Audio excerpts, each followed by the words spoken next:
اعوذ باللہ من الشیطان الرجیم بسم اللہ الرحمن الرحیم ضرب اللہ مثلا عبدا مملوکا لا يقدر على شيء ومن رزقناه منا رزقا حسنا فهو ينفق منه سرا وجهرا هل يستوون الحمد للہ بل اکثرهم لا يعلمون۔ ضرب بیان کی ہے اللہ تعالی نے، مثلا ایک مثال، اللہ تعالی نے ایک مثال بیان کی ہے، عبدن ایک بندہ ہے، مملوکن مملوک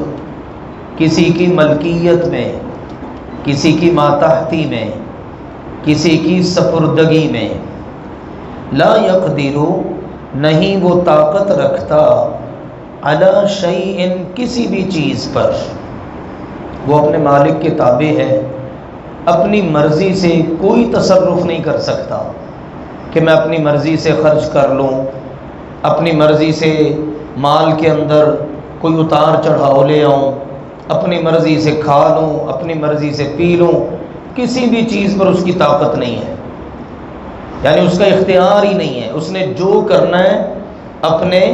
مالک کے اشارے پہ کرنا ہے۔ ایک بندہ یہ ہے، ومن اور وہ شخص جو رزقناہ کہ ہم نے اس کو رزق دیا، منا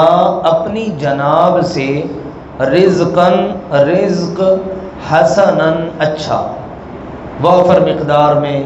بہترین مال ہے اس کے پاس۔ دوسرا بندہ یہ ہے، فہوا اور وہ، ينفق خرچ کرتا ہے، منہ اس اچھے رزق میں سے، سرن چھپ کر بھی، وجہرن اور ظاہری طور پر بھی، اس کی مرضی ہے چھپا کے خرچ کر دے، سب کو بتا کے خرچ کر دے، جتنا چاہے خرچ کر دے، تھوڑا کرے زیادہ کرے، پوری طرح سے اس مال کے اوپر وہ با اختیار ہے۔ اب اللہ تعالیٰ نے یہ دو افراد کی مثال ذکر کر دی، یہ ذکر کرنے کے بعد پوچھا، حل کیا یستوون یہ برابر ہیں؟ اب اس کا جواب نہیں ذکر کیا، سوال کر کے جواب ہمارے اوپر چھوڑ دیا۔ لازمی بات ہے جو ذی شعور بھی اس کو سنے گا وہ کہے گا یہ دونوں برابر ہو ہی نہیں سکتے۔ ایک غلام ہے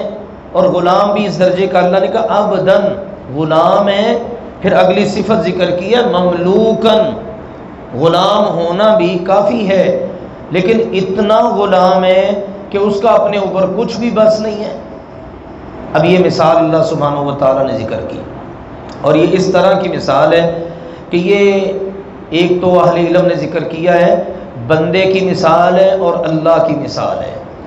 اللہ کے لیے کوئی پابندی نہیں، اللہ جو چاہے جیسے چاہے جس کی چاہے مثال بیان کر دے، لیکن ہمیں حکم ہے کہ تم نے اللہ کے لیے مثالیں نہیں بیان کرنی،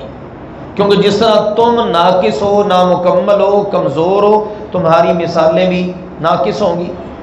ہاں انسان بیان کرتا ہے مثال تو کیسی بیان کرتا ہے، کہتا جی اللہ تعالیٰ تک پہنچنے کے لیے ہمیں ضرورت ہے کہ ہم درمیان میں واسطہ رکھیں، دیکھو نا چھت پہ جانا ہو تو سیڑھی کی ضرورت ہوتی ہے، کسی بڑے آدمی کو ملنا ہو تو درمیان میں چپڑاسیوں کی ضرورت ہوتی، اس طرح کی گھٹیا مثالیں بیان کرتے ہیں۔ اللہ بیان کرے گا تو کمال درجے کی مثال بیان کرے گا۔ اللہ نے بیان کی، دیکھو ساری مخلوق اللہ کی کیا ہے، مملوک، غلام۔ اللہ نے سورہ مریم میں فرمایا ان کل من فی السماوات والارض الا آتی الرحمن عبدا، آسمانوں میں جو بھی ہے، زمین میں جو بھی ہے، فرشتے ہیں، انسان ہیں، جن ہیں، بڑی مخلوقات ہیں، چھوٹی مخلوقات ہیں، سب کی سب رحمان کے پاس آئیں گی غلام کی حیثیت میں۔ آتی الرحمن عبدا، جو بھی آسمانوں میں زمین میں وہ آئے گا نا رحمان کے پاس غلام بن کر، تو سب کے سب رب کے غلام ہیں۔ اور اللہ کے پاس وسیع رزق ہے، جیسے چاہتا ہے خرچ کرتا ہے۔ اللہ تعالیٰ نے قرآن پاک میں بھی بیان کیا، حدیث میں یہودی بدبخت کہتے تھے ید اللہ مغلولہ، معاذ اللہ، اللہ کے ہاتھ بندھے ہوئے ہیں، اللہ کے ہاتھ تو بند ہیں۔ اللہ نے فرمایا بل یداہ مبسوطتان ينفق کیف یشاء، اللہ کے دونوں ہاتھ کھلے ہیں، وہ جیسے چاہتا ہے خرچ کرتا ہے، اس کے اوپر کوئی پابندی نہیں، وہ کسی کی ماتحتی میں نہیں، اس پر کسی کا زور نہیں چلتا۔ ایک مثال تو یہ ہے۔ دوسری صورت یہ ہے کہ یہ مومن کی اور کافر کی مثال ہے، مومن کی اور کافر کی۔ کافر جو ہوتا ہے نا، وہ ہر وقت غلامی میں وقت گزار رہا ہے، اس کی بھی ڈیمانڈ پوری کر، اس کی بھی کر، یہ معبود ناراض نہ ہو جائے، یہ جناب مشکل کشا ہے یہ ناراض نہ ہو جائے، یہ فلاں ہے یہ اس کو بھی راضی کرنا ہے۔ اور مومن آدمی، اس کو اللہ نے رزق دیا ہے، وہ اپنی مرضی کے ساتھ خرچ کر رہا ہے، اور جہاں چاہتا ہے خرچ کرتا ہے، جو نیکی کا کام مل گیا اس میں خرچ کر دیا، چھپ کر بھی خرچ کر دیا، اعلانیہ طور پر بھی خرچ کر دیا۔ تو یہ دونوں قسم کے لوگ برابر نہیں ہو سکتے۔ تو اللہ نے یہ مثال بیان کر کے بات سمجھا دی ہے کہ تم کسی کی ماتحتی کے اندر اتنے بھی نہ گرو کہ تم اپنے آپ کے معاملے میں فیصلہ بھی نہ کر سکو، ٹھیک ہے، اللہ کے بندے بنو۔ دیکھو نا، ایک جگہ پر اللہ نے بیان کی ہے، غالباً سورہ الجاثیہ کے اندر اور بھی دیگر مقامات پر، کہ ایک شخص ہوتا ہے، وہ کئی ایک کا جناب شرکاء فیہ متشاکسون، بہت سارے لوگ اس کے اندر جناب وہ پارٹنر ہیں، ان کی آپس میں پارٹنرشپ ہے۔ وہ کس طرح سے؟ مثال کے طور پر ایک بندہ ہے، اس نے جناب لاہور میں بھی حاضری دینی ہے، اس نے جا کے پاک پتن میں بھی حاضری دینی ہے، فلاں جگہ بھی دینی ہے، وہ عقیدہ رکھتا ہے فلاں کے در پہ جاؤ، دربار پہ جاؤ، وہاں سے شفا ملتی ہے، فلاں جگہ جاؤ وہاں سے اولاد ملتی ہے۔ اب کتنے ساروں کو اس نے راضی کرنا ہے؟ اگر میں اس کے پاس گیا تو وہ نہ ناراض ہو جائے۔ اور اللہ نے کہا ایک وہ ہے سلمن لرجل، جو بس ایک کا بن کے رہتا ہے، اس نے ایک کو ہی راضی کرنا ہے، وہ اللہ کا بنتا ہے کہ میں نے بس اللہ کو راضی کرنا، اللہ خوش ہو جائے، اس کے کئی ایک نہیں ہیں۔ تو وہاں بھی پوچھا کیا یہ برابر ہو سکتے ہیں؟ ایک وہ ہے جس نے صرف ایک کو راضی کرنا ہے، اور ایک وہ ہے جس نے بے شمار کو راضی کرنا ہے، یقیناً یہ برابر نہیں ہے۔ تو یہاں بھی اللہ تعالیٰ نے یہ واضح کر دیا، کلیئر کر دیا کہ ایک بندہ وہ ہے جو بالکل غلامی کی زندگی گزار رہا ہے، اپنے اوپر بیچارے کا کوئی اختیار نہیں، کسی چیز کے اوپر بھی اختیار نہیں ہے، جو کرنا ہے بس اپنے معبودان باطنہ کو خوش کرنے کے لیے اس نے کرنا ہے۔ اور دوسرا وہ ہے جس کو اللہ نے کھلا رزق دیا ہے، دن رات وہ خرچ کر رہا ہے، اچھائی کے کاموں میں خرچ کر رہا ہے، اور چھپ کر اعلانیہ طور پر، یقیناً یہ برابر نہیں ہے۔ فرمایا پھر اللہ تعالیٰ نے ارشاد فرمایا الحمدللہ، ساری تعریفیں اللہ کے لیے ہیں۔ جس طرح اللہ تمہیں سمجھا سکتا ہے کوئی بھی نہیں سمجھا سکتا۔ کتنے خوبصورت انداز میں مثال دے کر اللہ نے بات سمجھا دی۔ پچھلی آیات میں عقیدہ توحید کا اس بات تھا، شرک کا رد تھا۔ اب مثالوں کے ذریعے چونکہ انسان کو آسانی سے سمجھ آ جاتی ہے، تو اللہ نے ایک مثال یہ ذکر کر دی، تو کہا ساری تعریفیں اللہ کے لیے ہیں جو اتنی خوبصورت مثالیں دے کے تمہیں سمجھا رہا ہے۔ بلکہ اکثرہم، ان میں سے اکثر لوگ، لا یعلمون، جانتے ہی نہیں ہیں، بیچاروں کو علم ہی نہیں ہے۔ مشرکین مکہ تھے، یہودی تھے، یا جتنی بھی اقوام دنیا میں شرک کرنے والی، کیونکہ جہاں پر علم ہوتا ہے وہاں پر شرک نہیں ہوتا، جہاں پر شرک ہو وہاں پر علم نہیں ہوتا، ان دونوں کی آپس میں بنتی نہیں ہے۔ علم ہوگا تو بندہ شرک ہی نہیں کرے گا۔ آپ دیکھ لو نا اپنے معاشرے میں بھی، یہ جتنا شرک ہوتا ہے یہ سارا جہالت کی وجہ سے ہوتا ہے، بیچاروں کو پتہ ہی نہیں ہے۔ تو اللہ نے اس لیے بتایا اکثر لوگ بیچارے جانتے ہی نہیں ہیں، علم ہی نہیں ہے بیچاروں کو۔ دوسری مثال فرمایا وَضَرَبَ، اور بیان کی اللہ تعالی نے، مثلا ایک مثال، ایک اور مثال اللہ نے بیان فرمائی، رجلین، دو آدمی ہیں، احدہما، ان میں سے ایک، ابکم، بیچارہ گونگا ہے۔ اہل علم نے ذکر کیا ہے بہرا ہے، گونگا ہے، جب سن ہی نہیں سکتا تو بولے گا کیسے؟ اس لیے یہ دونوں جو صفتیں نا یہ لازم و ملزوم ہے، سماعت اور اسی طرح سے بولنا۔ تو یہ بالکل بیچارہ گونگا ہے، بہرا ہے، لا یقدر، نہیں وہ طاقت رکھتا، قدرت رکھتا، اختیار رکھتا، علی شیء، کسی بھی چیز پر، کسی چیز پر اس کا اختیار نہیں ہے۔ ظاہر ہے گونگا ہے، بہرا ہے، مالک کی بات سن نہیں سکتا، بول کے کچھ بتا نہیں سکتا، یہ اس کی حالت ہے۔ پھر اس کا کسی چیز کے اوپر اختیار بھی نہیں ہے کہ چلو بہرا گونگا سے کچھ کر ہی لے، الٹا کیا ہے، وہوا اور وہ کلن بوجھ ہے، علی مولاہ اپنے آقا پر، اپنے مالک پر بوجھ بنا ہوا ہے، اینما جس طرف بھی یوجہ ہو وہ اس کو بھیج دے، مالک اس کو کسی کام بھیج دیتا ہے، چل یار یہ کام کرا، لا یاتی نہیں وہ لاتا بخیرن کوئی خیر، اس سے خیر ہی نہیں ملتی، جدھر جاتا ہے بس شکایتیں آتی ہیں، اس نے کام پورا نہیں کیا، اس کی یہ پرابلم ہے، اس کا یہ مسئلہ ہے، یہ فلاں کام نہیں کر پا رہا، ٹھیک ہے نا، کہیں سے وہ خیر لاتا ہی نہیں۔ تو چار باتیں ہو گئیں، گونگا بہرا ہے، کسی چیز کی طاقت نہیں رکھتا، الٹا اپنے مالک کے اوپر بوجھ ہے، جدھر جاتا ہے خیر ہی نہیں لاتا۔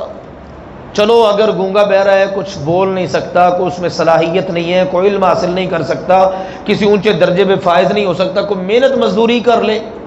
ٹھیک ہے نا، کچھ کمائی کر کے لے آئے، کوئی اپنے سر پہ بوجھ ہی اٹھا لے، کوئی کام تو کر دکھائے، لا یأتی بخیر، خیر نہیں لاتا، اس سے فائدہ ہی کوئی نہیں مالک کو۔ اور فرمایا حل کیا یستوی برابر ہے، ہوا وہ جس کا بھی ذکر ہوا یہ، ومن اور وہ یأمر جو حکم کرتا ہے بالعدل عدل کا، اس کے مقابلے میں وہ بندہ ہے جو عدل کی تلقین کر رہا ہے، عدل کے بارے میں لوگوں کو بتا رہا ہے، ظاہر ہے وہ سن بھی رہا ہے لوگوں کی باتیں، وہ بول بھی رہا ہے، گونگا بہرا نہیں ہے، پھر اس کا اختیار بھی ہے کہ وہ اپنی مرضی سے لوگوں کو بتا سکے کہ لوگوں یہ حق ہے، یہ باطل ہے، یہ سچ ہے، یہ جھوٹ ہے، یہ صحیح ہے، یہ غلط ہے، ٹھیک ہے۔ اور تیسری بات یہ ہے وہ اپنے مالک پر بوجھ بھی نہیں ہے، ٹھیک ہے نا، اس کے اندر ساری صفتیں کور ہو گئی ہیں، کیونکہ وہ ہوا اور وہ علی صراط راستے پر ہے، مستقیم بالکل سیدھے راستے پر چل رہا ہے۔ اب اس کا منزل پر پہنچنا آسان ہے، یہ اپنی منزل پہ پہنچ سکتا ہے، اپنے مالک کے اوپر بوجھ نہیں ہے، اور خیر ہی خیر ہے اس کے اندر، ظاہر ہے اچھے کام کر رہا ہے، عدل کا حکم دے رہا ہے، اس کی سماعت بھی کام کر رہی ہے، اس کی بصارت بھی کام کر رہی ہے، اس کی زبان بھی بول رہی ہے، یہ سارے فائدے اٹھا رہا ہے۔ تو اللہ نے سوال کیا کیا یہ دونوں قسم کے لوگ برابر ہو سکتے ہیں؟ یقیناً نہیں ہو سکتے، یہ برابر نہیں ہو سکتے۔ مومن کافر کی یہی مثال ہے، مومن سیدھے راستے پر چل رہا ہے، لوگوں کو نیکی کا حکم دے رہا ہے، آنکھیں کھلی ہیں، دیکھ رہا ہے کائنات میں اور اپنے نفس میں اللہ تعالیٰ کی قدرت کی نشانیاں دیکھ رہا ہے، ٹھیک ہے نا، اللہ تعالیٰ پر بھی بوجھ نہیں ہے کہ اللہ کو اس سے غصہ آئے، اللہ اس کی وجہ سے ناراض ہو، اللہ کہ یہ تو گناہ کر کر کے اس نے تو مجھے ناراض کر رکھا ہے، اس کو جو میں نے حکم دی یہ خیر لاتا ہی نہیں ہے، بس ہر وقت مجھے ناراض ہی کیے رکھتا ہے۔ اس کے برعکس جو ہے نا وہ کافر ہے۔ کافر کیا ہے؟ نہ اس نے سننا ہے،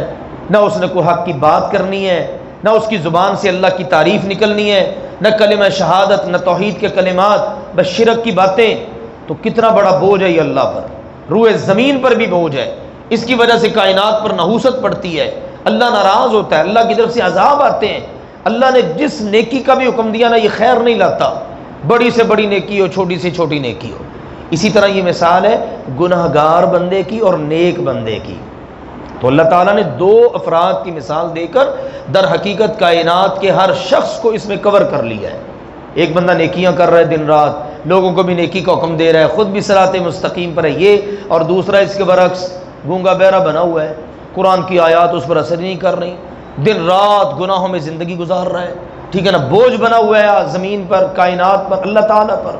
اور کوئی خیر کا کام وہ کرتا ہی نہیں ہے۔ تو یہ دونوں قسم کے لوگ برابر نہیں ہو سکتے۔ پہلے والا جو ہے وہ اللہ کے عذابوں کی وجہ بن جاتا ہے، اور دوسرے والا جو صراط مستقیم پہ چل رہا ہے، عدل کا حکم دیتا ہے، یہ اللہ کی رحمت کا سبب بن جاتا ہے۔ اس لیے اللہ نے یہ دونوں مثالیں دے کر فیصلہ ہم پہ چھوڑ دیا ہے۔ اب تم سوچو کہ تم نے کن میں شامل ہونا ہے، ٹھیک ہے نا، تم نے کن میں شامل ہونا ہے، ان میں کہ جو اللہ کی عبادت گزار ہیں، اللہ کے فرما بردار ہیں، صراط مستقیم پہ چل رہے ہیں، اپنی مرضی سے زندگی اچھی گزار رہے ہیں، یا اس کے برعکس ماتحتی میں اس کی بھی سن، اس کو بھی راضی کر، اس کو بھی خوش کر، اور اللہ سبحانہ و تعالیٰ کے عذابوں کو دعوت دے رہا ہے، کوئی نیکی کا کام نہیں کرتا، گونگا بہرا بنا ہوا ہے۔ یہ سارا کچھ تمہارے سامنے ہے، فیصلہ اب تمہارے اوپر ہے۔ یقیناً صراط مستقیم پر چلنا، اللہ کو خوش کرنا، اللہ کو راضی کرنا، اللہ کے دیے ہوئے رزق میں سے اللہ کی خوشنودی کے لیے خرچ کرنا، یہ اچھی صفات ہیں۔ اللہ تعالی ہمیں ان اچھی صفات سے متصف فرما دے اور ایسے کام کرنے کی توفیق عطا فرمائے کہ جن سے اللہ تعالی راضی ہوتا ہے۔ ضرب اللہ مثلا عبدا مملوکا، اللہ تعالیٰ نے ایک مثال بیان فرمائی، ایک غلام ہے جو کہ مملوک ہے، کسی کی ملکیت میں ہے، لا یقدر علی شیء، کسی بھی چیز پر طاقت نہیں رکھتا، ومن رزقناہ منا رزقا حسنا، اور اس کے برعکس وہ شخص ہے جس کو ہم نے اپنی جناب سے اچھا رزق دیا، فہو ينفق منہ سرا وجہرا، وہ اس میں سے پوشیدہ طور پر، ظاہری طور پر خرچ کرتا ہے، هل یستوون، کیا یہ برابر ہیں؟ یقیناً نہیں۔ الحمدللہ، تمام تعریفیں اللہ کے لیے، بل اکثرهم لا یعلمون، بلکہ ان میں سے اکثر لوگ جانتے ہی نہیں۔ وضرب اللہ مثلا، اور اللہ نے ایک اور مثال بیان فرمائی، رجلین، دو آدمی ہیں، احدہما، ان میں سے ایک، ابکم، گونگا ہے، گونگا بہرا، لا یقدر علی شیء، کسی بھی چیز پر طاقت نہیں رکھتا، وہو کل علی مولا، بلکہ وہ اپنے آقا پر بوجھ بنا ہوا ہے، اینما یوجہہ لا یأتی بخیر، وہ اسے جس طرف بھی بھیجتا ہے وہ خیر خوشی نہیں لاتا، هل یستوی ہوا، کیا یہ، ومن، اور وہ، یأمر بالعدل، جو عدل کا حکم دیتا ہے، وہو علی صراط مستقیم، اور وہ صراط مستقیم پر گامزن ہے، کیا یہ دونوں برابر ہو سکتے ہیں؟ یقیناً نہیں۔ سبحانک اللہم وبحمدک، اشہد ان لا الہ الا انت، استغفرک واتوب الیک۔